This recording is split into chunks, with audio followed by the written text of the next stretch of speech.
Application application दिया है, एक तो गलती वो किया।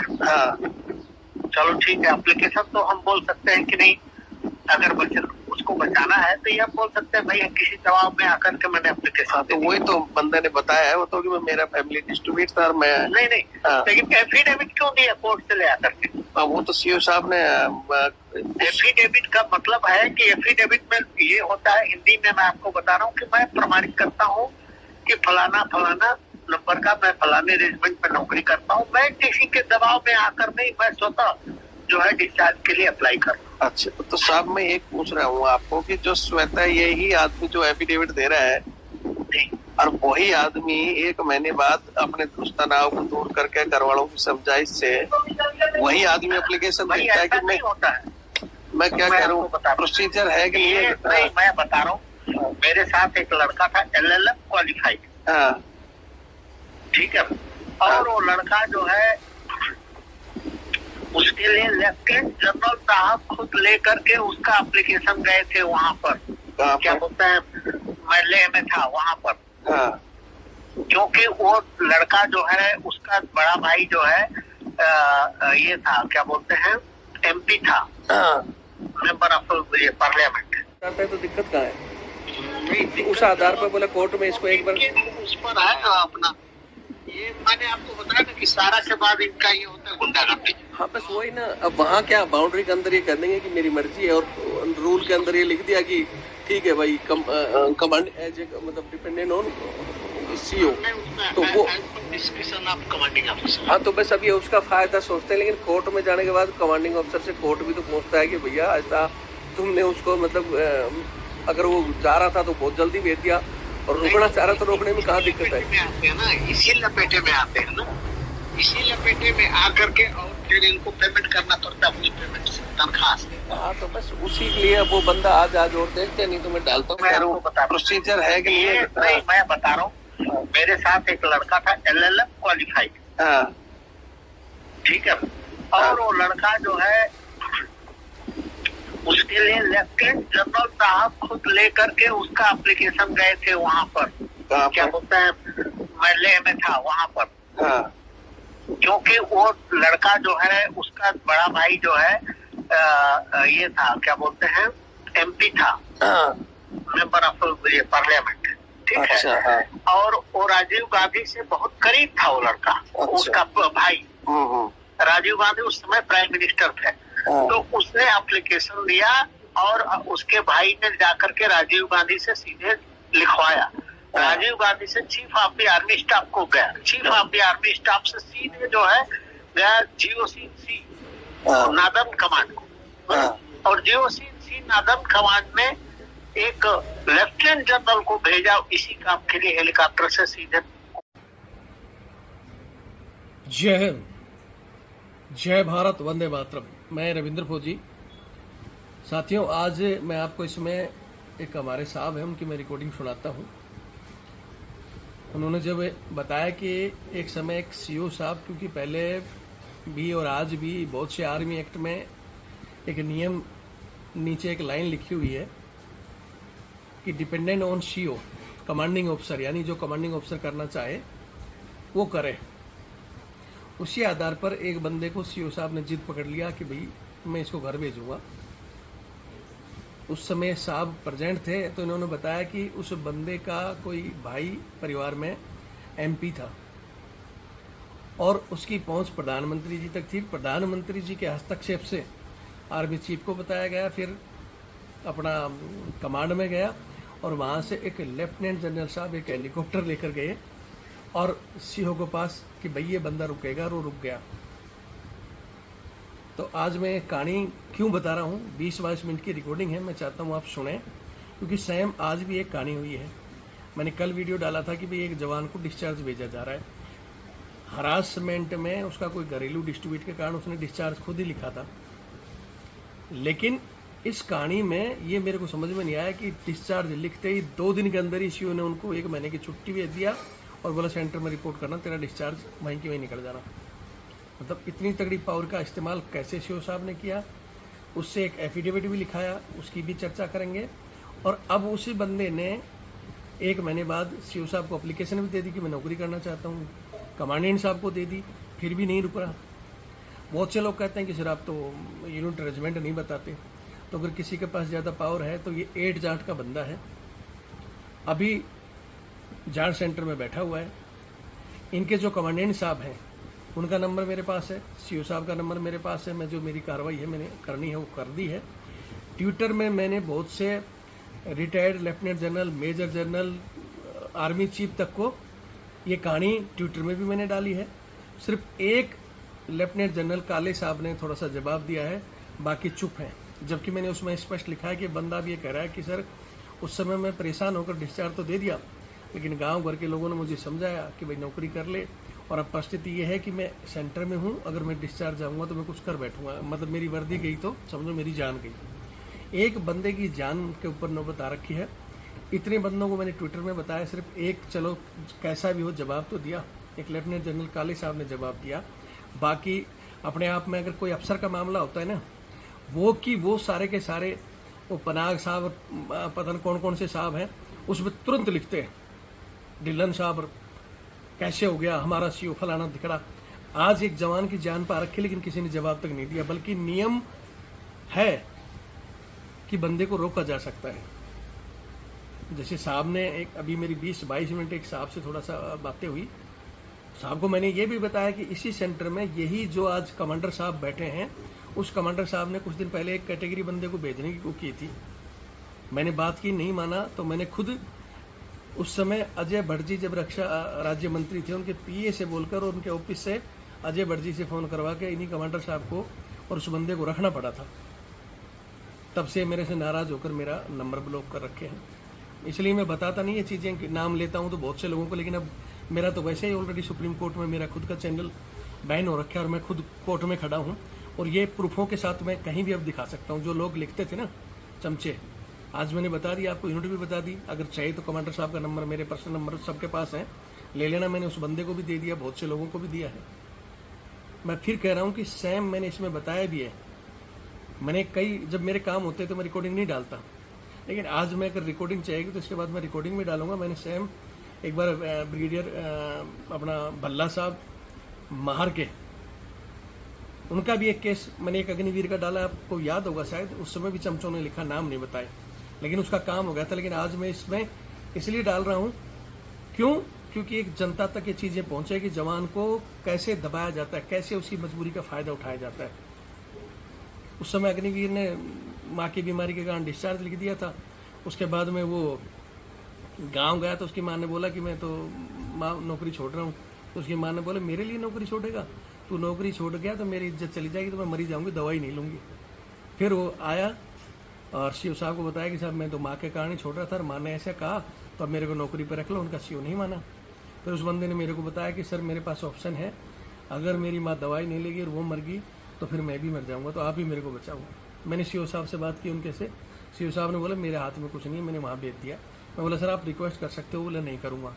फिर मैंने उसी समय भल्ला साहब से बात की, जो कि सेंटर कमांडेंट शायद आज भी हैं या रिटायर्ड हो गए, मेरे को पता नहीं, वो रिकॉर्डिंग है मेरे पास।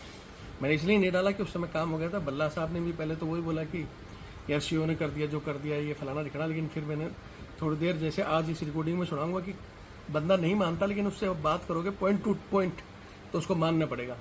और भल्ला साहब मान गए और वो बंदा आज नौकरी कर रहा है। उसी तरह एक ब्रिगेडियर पटवर्धन साहब, मेरे दिमाग से अभी मेरे को देखना पड़ेगा MEG या BG के हैं, और कई बार मेरी बात हुई है उनका भी एक बंदा था, शायद BG जम्मू का एक बंदा था जो छुट्टी जा रहा था लगातार उसकी माँ की बीमारी के कारण। वो वीडियो भी मैंने डाला हुआ है। और लास्ट में वो, क्योंकि अब सीओ साहब ने भी हाथ, उसमें सीओ साहब की कोई गलती नहीं थी, लेकिन बस गलती उसकी किस्मत की थी कि वो छुट्टी मांग के उसकी माँ के कारण वो गया। लास्ट में उसको बोला भाई हमारे पास अभी इतनी छुट्टी नहीं है, तेरी छुट्टी भी पूरी हो चुकी, एडवांस भी दे चुके, अब तेरे को जाना है तो डिस्चार्ज लिख के चला जा, अब हमारी वो नहीं। तो बंदा डिस्चार्ज लिख के चला गया और वो घर चला गया था। 17 महीने बाद उस बंदे ने मेरे को कॉल किया था वीडियो देखकर, और ब्रिगेडियर पटवर्धन साहब से मैंने बात की थी। वो रिकॉर्डिंग भी है, जरूरत पड़ेगी तो अगले मेरा चैनल खुल जाएगा या इसी चैनल में वो रिकॉर्डिंग में डाल दूंगा, ठीक है। लेकिन पटवर्धन साहब बहुत ही रॉयल बंदे हैं, जिनकी मेरी और भी कई कामों के सिलसिले में बात हुई है। उनका नंबर भी मेरे पास, मैंने एक मैसेज किया, मैसेज करते हैं उनका खुद रिप्लाई आया, हाँ बोलो रविंदर। फिर मैंने उनको समस्या बताई कि साहब वो बंदा नौकरी करना चाहता है, J&K का है, और उसकी माँ कह रही कि मैं तो वैसे भी पता रहूँ ना रहूँ, लेकिन मैं चाहती हूँ तेरी वर्दी मैं देखने, इसलिए तू चला जा। और नहीं तो वो हो सकता है आज उसको नौकरी नहीं मिली, ट्रेंड बंदा है और घर रहेगा तो किसी दूसरी रास्ते पे चला जाएगा। साहब ने बोला हाँ बात ठीक है, उसको भेज दो। अगर उसका डिस्चार्ज मंजूर हो गया ऊपर से भी तो भी मैं कोशिश करूँगा, मेरे यहाँ तक होगा तो मैं तुरंत ही रोक दूंगा, और अगर ऊपर चला गया होगा तो मैं वहाँ आर्मी हेडक्वार्टर में बात करके उसको रखवा दूंगा। वो बंदा भी आज नौकरी कर रहा है और साहब की रिकॉर्डिंग भी है। तो नियम कानून सब बने हुए हैं, लेकिन पहली बात तो जब किसी को भेजना हो ना, उस समय तो नियम कानून, हजारों हमारे बंदे जिनकी सर्विस पूरी हो चुकी है वो डिस्चार्ज मांग रहे हैं, उनको डिस्चार्ज नहीं मिल रहा है। लेकिन ये बंदे की बेचारे की 7 साल सर्विस है, पेंशन मिलेगी नहीं, और पता नहीं क्या सी वो दिमाग में आ गया, उसको भेज दिया तुरंत ही। समझ में नहीं आता कौन सी पावर लगाई कि 2 दिन में डिस्चार्ज मंजूर करवा दिया। और अब एक फ़ोन करने में, अगर वो एक फ़ोन करें वहाँ रिकॉर्ड OIC में या बताएं, आज ही वो बंदा रुक सकता है। यस, वो नहीं चाहे तो कमांडेंट साहब चाहें तो बंदे को वहाँ रोक लें, ठीक है CO नहीं मान रहा तो दूसरी यूनिट में भेज दो। भाई वो अपनी यूनिट में लेने के लिए मना कर रहा है तो दूसरी में भेज दो, तरीके बहुत हैं। और बहुत से लोगों ने मेरे उस वीडियो में कमेंट्स भी किया है, बताया कि हाँ ये हो सकता है, नियम ये है, लेकिन फिर भी नियम से हटकर जो चले, या सिर्फ एक मेरे को कुछ दे दे कि भाई रविंद्र जी ये आपके हाथ में है। जो जज साहब होते हैं, जज साहब तो कुछ भी करें, लागत कितनों को रोज टाँक देंगे, लेकिन लिख दिया जाता है कि ठीक है जज फैसला करेगा, लेकिन या तो उससे ऊपर भी लोग बैठे हैं। और उसका विवेक भी ये होता है कि अगर किसी बंदे ने वो कर दिया तब उसका भला भी करूँ। तो इसी सिलसिले में वीडियो लंबा हो जाएगा, ये रिकॉर्डिंग है, मैं चाहता हूँ रिकॉर्डिंग देखें और शेयर ज़रूर करें। कहानी आगे पूरी बताई हुई है, समय लगता है तो आपको देखो, और बाकी तो मैं बता दिया, मैं मेरे चैनल में लगा हुआ हूँ। बस मेरी वो ताकत थी नहीं तो अब तक तो मैं हलचल मचा देता, लेकिन मेरी वो ताकत ख़त्म है इस समय, और आप लोगों के पास ये चीज़ें पहुँचती नहीं, इसलिए सोच रहे हैं कि अब हम क्या करें। लेकिन मैं इस बंदे को उसके हाई कोर्ट के, इलाहाबाद हाई कोर्ट के हैं जो AFT भी देखते हैं लखनऊ, मैं वहाँ बात कर ली है, और वहाँ से इस बंदे को मैं वापस लेकर आऊँगा। फिर क्या होगा, तब बेइज्जती नहीं होगी कई लोगों की। मैं नहीं चाहता, मेरी कोई CO साहब से या कमांडर साहब से कोई दुश्मनी नहीं है। मैं बार बार उनको कॉल करता हूँ, बोलते यार डिस्टर्ब मत करो, बार बार आप ऐसे बंदों के लिए कॉल करते हो। मैं चाहता हूँ मेरी सेना मजबूत हो, मिलजुल कर रहे। ऐसे छोटे मसलों में अगर किसी ने परेशान आकर डिस्चार्ज दे दिया तो आपके हाथ में, उसको रोकना आसान है। बस ये है कि वहाँ वकीलों की जेब भरेगा, वहाँ केस चलेगा, फिर वापस आ जाएगा। अभी आप लोगों की सोच है, और जो भी अच्छे इस सिलसिले में, मेरा नंबर सबके पास है 8290354513 8290354513। जो बहुत कोई भी लोग इस सिलसिले में ऐसी चीज़ों के कभी भी मेरे से, अगर आप लाइव में आकर बात करना चाहते हो तो मेरे इस नंबर पर आप व्हाट्सएप में लिख सकते हो। मैं चाहता हूँ कि ऐसे फौज के किस्से जिनके साथ ये चीज़ें हुई हैं, अगर वो समय से बोलते तो शायद ये समस्या तब से ख़त्म हो जाती। लेकिन रविंद्र फौजी ने बीड़ा उठाया। ऐसे अगर कोई आदमी कमेंट्स लिखते हैं और हिम्मत करके सामने आना चाहते हैं तो मेरे इस नंबर पर व्हाट्सअप करें, ताकि मैं उन लोगों को अब व्हाट्सअप के जरिए चैनल पर रोज़ अपडेट करें, ताकि लोगों को ये पता चले। वो सोचते हैं कि रविंद्र फौजी अकेला बोलता है, बाकी तो कोई बोलता नहीं है। कमेंट्स लिखते हैं, लेकिन आपके कमेंट्स को हर आदमी नहीं देख पाता, वीडियो को हर आदमी देखता है। तो हिम्मत करें तो ज़रूर मेरे तक पहुँचे, नहीं तो वीडियो शेयर करें। जय हिंद, जय भारत, वंदे मातरम। इसको डिपो रेजिमेंट में भेजा जा रहा है डिस्चार्ज ड्रिल के लिए। अच्छा, तो अब इस जवान की कहानी ये है, इतना जल्दी कैसे सिस्टम हुआ मुझे समझ में नहीं है ना। वो 15 साल पूरा कर लिया है, कितना दिन बाकी है? अब इस जवान की सर्विस है 7 साल जी, और इसका क्या अप्लाई कब किया था? सुनो वो तो पूरी, इसका क्या है, ये 7 साल सर्विस है और फैमिली का इसका डिस्ट्रीब्यूट चल रहा था जी। फैमिली डिस्ट्रीब्यूट में ये बंदा सर्विस करता रहा, उसके बाद RR में चला गया, यहाँ यूनिवर्सिटी आया। तो इसको ये जो बंदा पूछ रहा है, इससे बंदा इसको 4 जून को और 4 मई को 4 मई को ये छुट्टी छाट्टी की बात कर रहा था, मैंने छुट्टी जाना है, जो भी इनकी बातें चल रही थी। लेकिन 4 मई को इसको एक एप्लीकेशन साइन करवाई तेरे को डिस्चार्ज के लिए।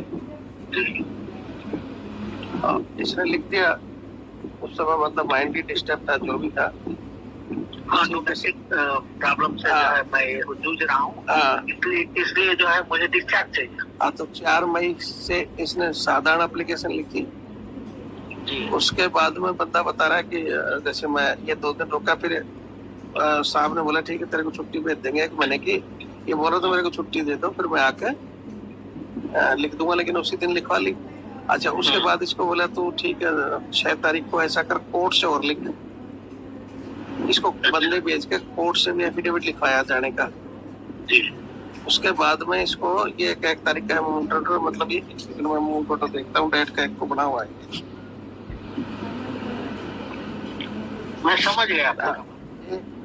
पहले पूरा समझ के फिर उसका ये ऑलरेडी ये तो 3 का ही तो बना हुआ है, मतलब 3 तारीख को SORS कर रहे हैं, तो मतलब ये उसी समय मतलब 2 दिन के अंदर से मतलब ये एप्लीकेशन लेना और वहां से बाहर से लिखवाना और फिर उसी टाइम इसको भेज देना कि ठीक है। क्या इतना मई में उन्होंने ये किया ना, मई में इसने बंदे ने अप्लाई किया ना। हाँ, मई में बंदे ने अप्लाई कर इसको 1 महीने की छुट्टी, और अभी जो है जून में मतलब भेज रहे हैं उसको डिस्चार्ज। पहले मैं तो ये पूछ रहा हूँ साहब, इस सीओ साहब ने उसको उसी टाइम एप्लीकेशन ली, उसी दिन इसके उसमें मूवमेंट ऑर्डर पर लिख भी दिया कि भाई छुट्टी भी जाओ और जाकर सेंटर में रिपोर्ट कर देना, तुम्हारा डिस्चार्ज वहीं से मंजूर मिलेगा। तो इतना मतलब क्या सीओ साहब मतलब एडवांस सोच लिया क्या कि मैं मतलब फाइनल अथॉरिटी की भाई मैं इसको छुट्टी भेज दूंगा, वहीं की वहीं से 1 महीने में इसका डिस्चार्ज मंजूर हो जाएगा, वहीं रिपोर्ट कर लेना। 2 दिन के अंदर ही डिसीजन ले लिया कि इंडिविजुअली हायर अथॉरिटीज के पास नहीं जाता क्या मंजूर होने के लिए। Higher authority record officer, record office से टेलीफोनिकली बात किया होगा। नहीं तो लीगल तरीका है क्या कि भाई उसको मूवमेंट ऑर्डर से पहले कागज तो भेजे जाते हैं, भेजते फिर उसके बाद में इसका मंजूर होगा आता है। कागज भेजा होगा या टेलीफोनिकली बात किया होगा, कर्नल रिकॉर्ड जो है बोला होगा नहीं उसको भेज दो। अच्छा, तो मैं जो है बताया होगा सीओ ने कि कहीं जो है बहुत ज्यादा परेशान है, क्या करें उसको। नहीं तो वो अब आगे का आपका, इसलिए मैं आपसे ये क्रॉस क्वेश्चन वगैरह कर रहा हूँ कि आगे इसकी जो कहानी है वो मतलब बदलती हुई है। आगे की कहानी है तो पहले बता दूं फिर सवाल जवाब करूं जी। आगे की कहानी ये है कि बंदा यहाँ से चला गया और वहाँ छुट्टी काट घर गया, घर वालों को बताया, घर वालों ने समझाया, फिर सेंटर में पहुंचा। सेंटर में पहुंचते इसने बता दिया कि सर मैं नौकरी करना चाहता हूँ। तो 2 जून को इसने सेंटर में रिपोर्ट की जी कि मैं नौकरी करना चाहता हूँ, और उसके बाद में इसने क्या बोलते हैं अपना 5 या 6 जून को वहां से एक एप्लीकेशन सीओ साहब को भिजवा भी दी कि साहब मैं तो नौकरी करना चाहता हूँ जी। और वहां पहुंचा, इसको पता भी चल गया कि 30 जून इसकी आउट डेट भी आ गई, पेंशन डेट है। हाँ, तो अब ये बंदा कह रहा है मैं नौकरी करना चाहता हूँ, लेकिन उन्होंने इसकी पहले तो बोलते रहे कि ठीक है हम कोशिश करेंगे फलाना टिकड़ा, लेकिन ग्राउंड पे कोई कोशिश नहीं की गई, क्योंकि उसके बाद जब ये बंदे ने फिर इंतजार करके देखा, नहीं हाथ पैर मारे, तो उसने लास्ट में सीओ पे जाके हाथ पैर भी जोड़े, छुट्टी लेके गया ये। तो सीओ साहब माना नहीं, लेकिन इतना बोल दिया ठीक है मैं कोशिश करूंगा, लेकिन अब मेरे बस में नहीं है। फिर ये सेंटर में आकर वहाँ से हुआ है ना, वो ऐसे रिकॉर्ड करता है। हाँ, तो फिर ये सेंटर में भी इसने एप्लीकेशन दी डिप्टी साहब को जी कि साहब ऐसे ऐसे मैं रुकना चाहता हूँ, उसको भी दे दिया। अब आज 29 होगी, कल ही आउट हो जाएगा, तो इसका बीच में क्या रुकने का कोई नियम कानून, जब इसने एप्लीकेशन दी कुछ नहीं हो सकता। तो अपना हाथ काट चुका है खुद। एक नहीं तो जिस हाथ को एप्लीकेशन दिया है, एक तो गलती वो किया। हाँ, चलो ठीक है, एप्लीकेशन तो हम बोल सकते हैं कि नहीं, अगर उसको बचाना है तो ये बोल सकते हैं भाई किसी दबाव में आकर के मैंने एप्लीकेशन। तो वही तो बंदे ने बताया है, वो तो कि मेरा फैमिली डिस्ट्रीब्यूट था, मैं नहीं लेकिन एफिडेविट क्यों दिया कोर्ट से ले आकर के? वो तो सीओ साहब ने एफिडेविट का मतलब है कि एफिडेविट में ये होता है, हिंदी में मैं आपको बता रहा हूँ कि मैं प्रमाणित करता हूँ कि फलाना फलाना नंबर का मैं फलाने रेजिमेंट में नौकरी करता हूँ, मैं किसी के दबाव में आकर नहीं, मैं स्वतः जो है डिस्चार्ज के लिए अप्लाई कर। अच्छा, तो साहब मैं एक पूछ रहा हूँ आपको कि जो श्वेता यही आदमी जो एफिडेविट दे रहा है, और वही आदमी 1 महीने बाद अपने तनाव को दूर करके घर वालों की समझाइश से वही आदमी एप्लीकेशन देता है कि मैं क्या कह रहा हूँ, प्रोसीजर है कि नहीं? मैं बता रहा हूँ, मेरे साथ एक लड़का था LLM क्वालिफाइड। हाँ ठीक है, और वो लड़का जो है उसके लिए लेफ्टिनेंट जनरल साहब खुद लेकर के उसका एप्लीकेशन गए थे वहाँ पर। क्या बोलते हैं, मैं लेह में था वहाँ पर। हाँ। क्योंकि वो लड़का जो है उसका बड़ा भाई जो है ये था, क्या बोलते हैं, MP था, मेंबर ऑफ पार्लियामेंट, ठीक अच्छा, है। हाँ। और वो राजीव गांधी से बहुत करीब था वो लड़का। अच्छा। उसका भाई राजीव गांधी उस समय प्राइम मिनिस्टर थे।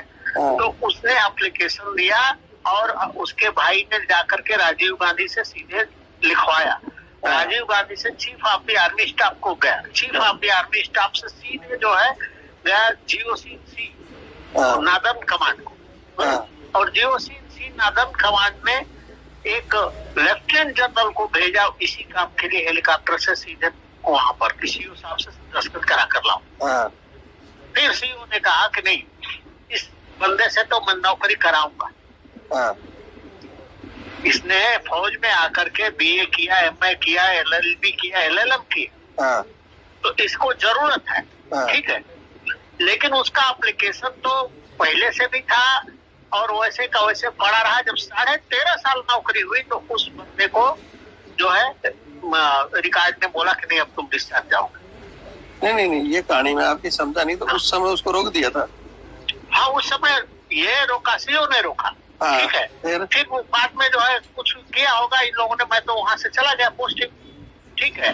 बाद में पता चला कि ज्यादा दबाव आने पर एप्लीकेशन फिर फॉरवर्ड हो गया, और फॉरवर्ड हो गया तो उसको पेंडिंग में रहा रिकॉर्ड ऑफिस में। कितने दिन बाद में? बहुत दिनों के बाद जो है रिकॉर्ड ऑफिस में, मतलब पेंडिंग से वो 4-5 साल के बाद जो है उखाड़ा उसको, और उखाड़ करके जो है क्यों, जब वो उस समय कैंसिल हो गया और वो बंदा बाद में नौकरी कर रहा है, तो पुरानी एप्लीकेशन से ये तो उसी से उन लोगों ने कहा कि नहीं, इसने तो अप्लाई किया है।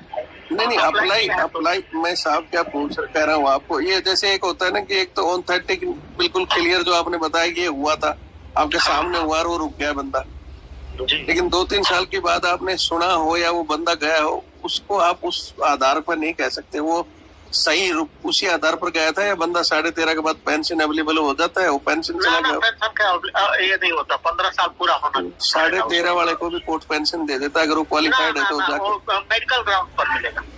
मेडिकल नहीं, सब डिस्चार्ज वाले को भी मिल जाता है। अगर 13.5 में वो गलत किसी ने बताया है, वो मैं उसको नहीं मानता, वो है ही नहीं। चलो उसको तो छोड़ो, वो रूल है कि नहीं है, लेकिन वो जो बंदा उसी एप्लीकेशन पे गया, इसका आपके सामने की चीजें नहीं है ना, ये तो आपने मतलब बाद में सुना ही होगा गया है बंदा। ना, मेरे सामने की बात इसलिए है कि मैं उस समय रिकॉर्ड ऑफिस में था और वो लड़का संजोग से मुझको मिल गया। तो दोनों में पहले से परिचय था। तो उसने, मैंने कहा कि यार शुक्ला तू कहाँ जा रहा है, इधर कैसे? तो उसने कहा कि सर मैं डिस्चार्ज जा रहा हूँ, और वो जो पुरानी एप्लीकेशन थी मेरी वही उखड़ गई। अब मैं फोरमैन ऑफ सिग्नल का कोर्स भी किया, मतलब डायरेक्ट नायब सूबेदार बनना था मुझे। तो अब जो है इन लोगों ने कहा कि नहीं अब जाओगे तो कैसे उखड़ गई, कैसे उखड़ी एप्लीकेशन? अब पता चलो सर, आपने अप्लाई किया हुआ कोई नहीं। अभी आपकी इस बात को तो हम एक बार थोड़ा साइड करके और आगे की कहानी अपने वाली करते हैं, इस पर मैं अलग से चर्चा करेंगे। नहीं, मतलब ये मेरा कहने का मतलब है, वो बंदा हालांकि फाइट करना चाहता तो फाइट कर सकता था, लेकिन उसने नहीं फाइट किया। वो उसको नियम क्या कहता है? मैं तो क्या जा रहा हूँ, थोड़ा सा इमरजेंसी है, बाद में बात। 2 मिनट थोड़ा सा मेरे को उसके लिए चाहिए। ये जैसे आपने उदाहरण दिया ना, हेलो हेलो, हाँ 2 मिनट चाहिए साहब आपके बस। बोलिए।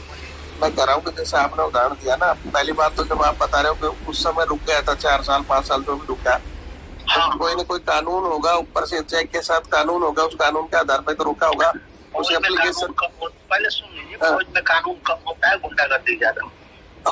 मैं सीधा बात आपको बता रहा हूँ। अच्छा, हाँ, वो सारा कानून एक साइड में, गुंडागर्दी एक साइड। फौज में क्या, सिविल में भी गुंडागर्दी सब जगह है।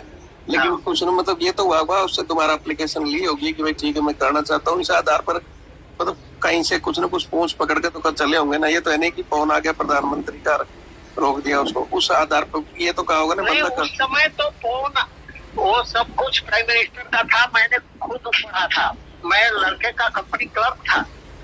मैं समझ गया साहब, अब आप तो कंपनी क्लर्क। मैंने खुद देखा एरो मार्क करके प्राइम मिनिस्टर है, और उसके बाद ड्यू लेटर उसमें था, प्राइम मिनिस्टर का, और जो है फिर उस chief of the army staff से सीधे वो उधर गया। वहां से SONC हमारा होता है सिग्नल ऑफिसर इन चीफ, अभी उसका जो है उसको एरो मार्क हुआ था।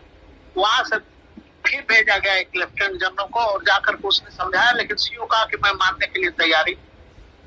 अभी सुनो साहब, अब बाद में हो सकता है दूसरा कोई CO आया, एक मेरे ख्याल से मराठी आया था CO पाठक, और उसने पाठक में जो है रिकमेंड कर दिया होगा, क्योंकि वो सरदार चला गया था तो रिकमेंड कर दिया होगा। कोई बात नहीं। अब मैं आपको बताता हूँ कि अभी क्या नाम है, सैम इसी कहानी में मैंने आपको एक वीडियो भी डाला था, याद होगा, तो एक अग्निवीर ने डिस्चार्ज दिया था महार रेजिमेंट का। उसका CO बोला भाई जाएगा, मंजूर हो गया ऊपर तक। फिर मैंने उनके जो कमांडर साहब थे, सेंटर कमांडर, अभी भी शायद सर्विस में ही है, बल्ला साहब, उनसे मैंने बात, रिपोर्ट भी है मेरे पास। उनको मैंने बोला कि साहब वो बंदा पहले डिस्चार्ज दे दिया, उसने मंजूर हो गया, लेकिन अब वो करना चाहता क्योंकि वो उसकी माँ की बीमारी के लिए जा रहा था, और माँ ने बोल दिया कि तू आएगा तो मैं दवाई नहीं खाऊंगी, मैं मर जाऊंगी। और बंदा अब ये बोल रहा है कि मेरे को डिस्चार्ज नहीं दिया तो कुछ मिल गया तो अफसर माँ ही मरेगी तो मैं भी मरूंगा, दोनों मरेंगे, तो उनको रोको।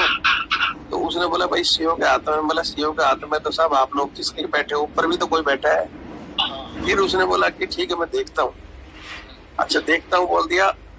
उसके बाद मैंने दोबारा फोन किया तो उन्होंने मतलब एक लेटर लिखा और उसका कैंसिल हो गया। हालांकि दोबारा मैं फोन किया तो बात नहीं किया। ऐसा ये कहा था अपने ये इसका MEG का बोम्बे इंजीनियर का। सुनो सर, है कि नहीं, मैं दिल से चाहे कि नहीं भाई मैं डिस्चार्ज रुकवाना। सर CO नहीं मानेगा तो भी ऊपर अथॉरिटी तो बैठी है ना। अभी एक आया था जिसमें हमारे एक बंदा जम्मू का था, वो डिस्चार्ज लिख के मतलब CO उसकी माँ बीमार रहती थी, वो बंदा बार बार जाता था, CO बोला डिस्चार्ज लेकर चले जा। ये तो केस मेरे सामने भी हुई। सुनो सर एक सेकंड, वो बंदा डिस्चार्ज करके छुट्टी चला गया, और उसके बाद वो आया नहीं, बोले मैं आऊंगा नहीं, बोले ठीक है तेरा डिस्चार्ज मंजूर करके सेंटर भेज दिया, सेंटर से ऊपर चला गया। तो उनके भी मैंने जो ब्रिगेडियर थे अपने पटवर्धन साहब महाराष्ट्र के ही है, उस समय बहुत बढ़िया थे, मेरी बात कई बार होती थी, तो मैंने उनको फोन मिलाया वो बंदे का कई, और वो भी दर जाने के बाद फोन आया उसका, लेकिन उसका मंजूर इसलिए नहीं हुआ था कि वो सुबह से छुट्टी से लेट चल रहा था। तो मैंने साहब को बताया, मैं साहब वो ऐसे ऐसे आना चाहता है बंदा, उसकी माँ बीमार थी उस समय तो, और जम्मू का लड़का देख लो, अगर उसको नहीं कहा तो लास्ट में चला वो कहीं उल्टा सीधा करेगा कुछ। तो साहब ने बोला यार मैं देखता हूँ, एक तो उसका CO से मंजूर होकर मेरे यहाँ तक आया है और यहाँ से गया है, तो तरीका ये है कि उससे एक एप्लीकेशन भिजवाओ और उसको बोलो सीधा यहाँ सेंटर में आ जाए और एप्लीकेशन दे, तो फिर मैं देखूंगा यहाँ से CO तक की और मेरे तक की होगी, मेरे पास होगा तो मैं वैसे रोक दूंगा, कोई दिक्कत ही नहीं। अगर यहाँ से भी चलेगा तो प्रोसीजर ये है कि जहाँ जैसे आर्मी हेडक्वार्टर में जो सैंक्शन करती है डिस्चार्ज को, तो वहां मैं एक चिट्ठी लिख दूंगा कि ये बंदा आ गया करना चाहता है, तो मैं रुकवा दूंगा कोशिश करके। और वो बंदा कितना 17 महीने बाद आया, लेट भी था, और 17 महीने बाद वो साहब ने बोला लिख दिया और भेज दिया। तो मैं उनको ये भी उदाहरण दिया कि साहब ऐसा एक बल्ला साहब को मैंने बताया था, रोका कि नहीं आप एक बार, बोले बल्ला साहब को बताना कि ऐसे ऐसे, बोले जैसे मैंने आपको बताया ना, बोलिए मेरा उनको बता देना, और वो बोले एक लेटर लिखेंगे तो रुक सकता है। मतलब जो बंदा अगर लास्ट दिन भी जा रहा है ना, और अगर वो सेंटर कमांडेंट के सामने अगर वो निवेदन करता है, एप्लीकेशन देता है, तो उसको होल्ड करके प्रोसीजर चालू करे, पर प्रोसीजर से ऊपर से आएगा। लेकिन यहाँ तो उसको प्रोसीजर को फॉलो नहीं किया जा रहा है, वो बंदा रुक रहा है, तो उस एप्लीकेशन को फॉरवर्ड ही नहीं करी जा रही, वो एप्लीकेशन वही कागजों में दम तोड़ देगी, तो पता कैसे चलेगा नियम है कि नहीं है। नियम मर्सी ऑफ कमांडेंट है, मतलब जो वहाँ का सेंट्रल कमांडेंट होता है वो कर सकता है, सेंट्रल कमांडेंट ही OIC रिकॉर्ड नहीं होता है, तो सेंट्रल का कमांडेंट कर सकता है। तो वो तो कह रहा हूँ कि कई CO क्या करते हैं, जैसे मैं वो बल्ला साहब वाली बताई ना, उसमें उसका CO साहब क्या करता था कि वो डायरेक्ट फोन कर देता था कि सर मैंने कर दिया और मतलब आप मत करो इसमें। तो वो मैंने भी बात की तो यही लाइन बोल रहा था कि नहीं CO ने कर दिया, अब अभी क्यों करेंगे, CO नहीं चाहता तो मैं क्या करूँ। भाई CO नहीं चाहता तो आप भी तो हायर अथॉरिटी से आप उसको एक्सेप्ट करके सेंटर में नौकरी करा लो, दूसरी जगह भेज दो। CO के पास भेजे ही ना, भेजने के लिए दूसरे यूनिट में भेज सकता है।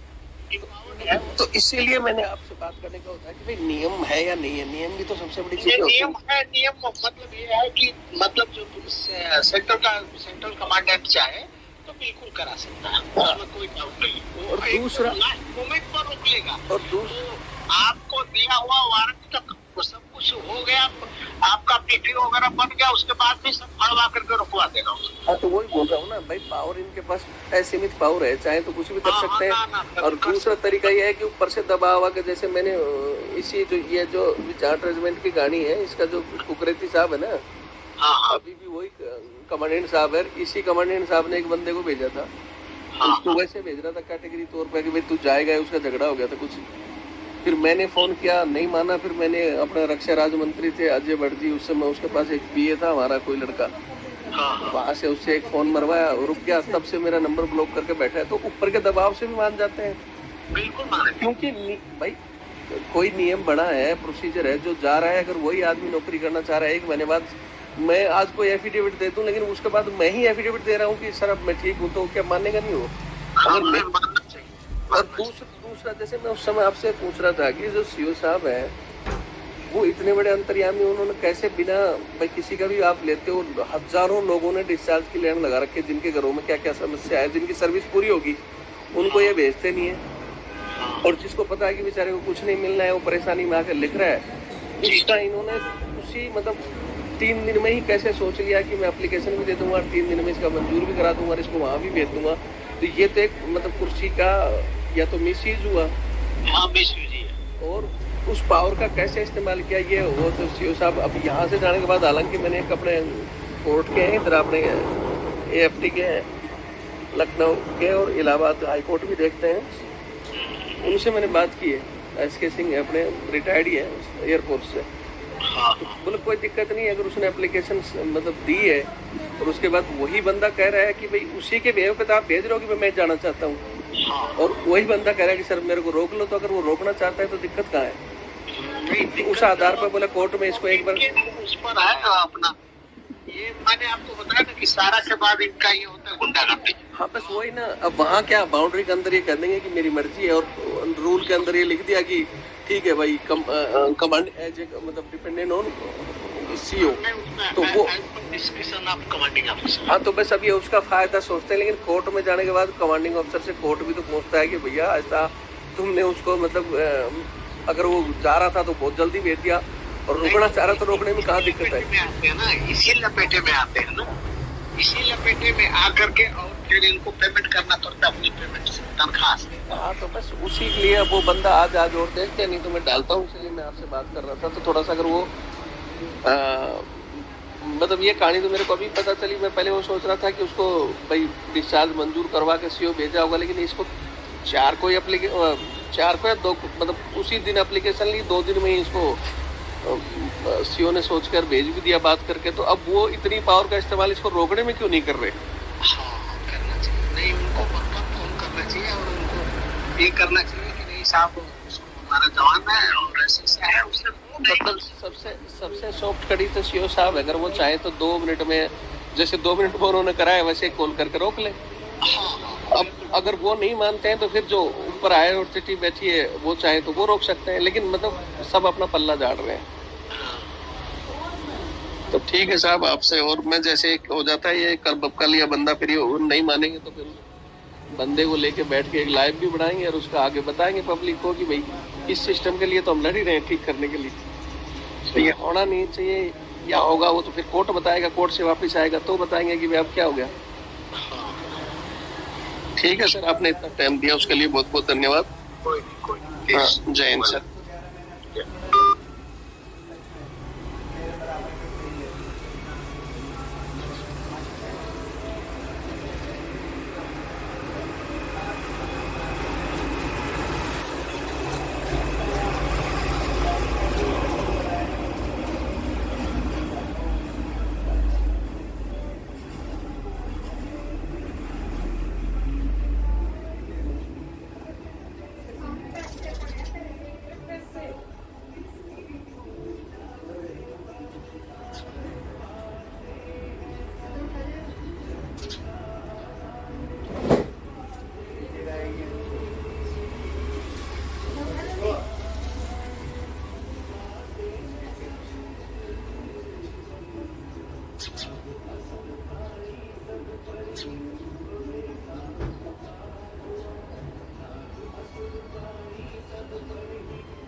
यार इस पे मत सजाओ यार सब कुछ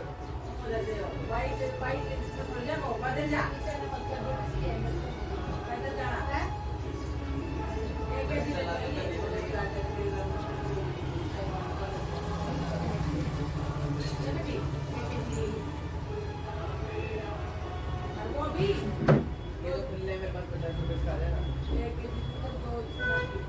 इससे आ जाएगा तो कौन का नहीं कितना है 60 क्या चीज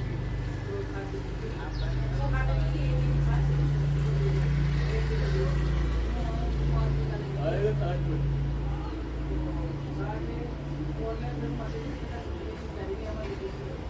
हाँ